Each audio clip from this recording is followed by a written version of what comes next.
საქართველოს კათოლიკოს პატრიარქი ქართულ მართლმადიდებლურ ეკლესიას სათავეში თითქმის ნახევარი საუკუნე ედგა. იმ დროს, როდესაც პატრიარქმა საქართველოს ეკლესიის მმართველობა გადაიბარა, ქვეყნის მასშტაბით მხოლოდ რამდენიმე ათეული მოქმედი ტაძარი იყო. დღეს კი 2000-მდე მოქმედი ეკლესია-მონასტერია.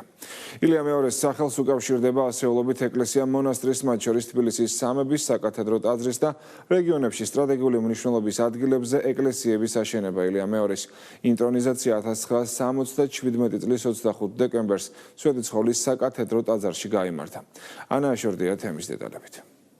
აკმარელო საქართველოს სამწყო შეგნებული მაქვს ის უმძიმესი ამავე დროს საპატიო მოვალეობა, რომელიც დღეს ღვთის ამ წმინდა ტაძრის აღებ ქვეშ დამაკისრა მაღალმა ღმერთმა.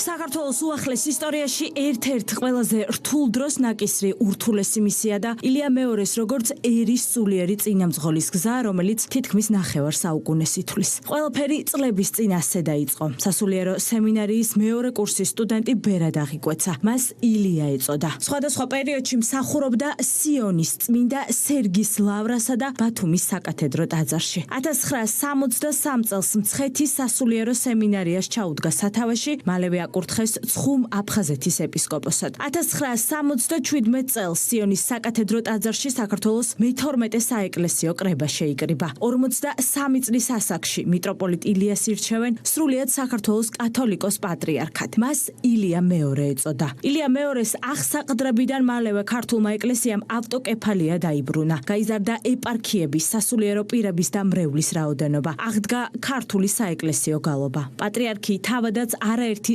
საგალობლის ავტორია.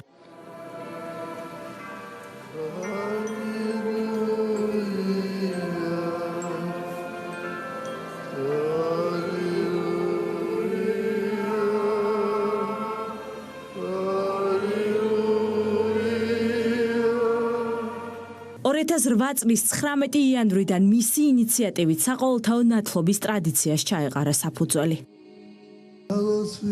ვიყავი და თქვენი ლოცვა კურთხევა მოეფინოს სრულიად საქართველოს. ამინ. როდესაც ილია მეორე პატრიარქი გახდა, საქართველოში 50 ეკლესია ფუნქციონირებდა. წირვა ლოცვას რამდენიმე ათეული სასულიერო პირი აღავლენდა. დღეს ღვთისმსახურება 2000-ზე მეტ ეკლესიაში სრულდება. მოქმედებს 46 ეპარქია. სრულიად საქართველოს კათოლიკოს პატრიარქი, მცხეთა თბილისის მთავარეპისკოპოსი, ბიჭვინთისა და ცხუმ აფხაზეთის მიტროპოლიტი, უწმინდესი და უნეტარესი ილია მეორე 93 წლის ასაკში გარდაიცვალა.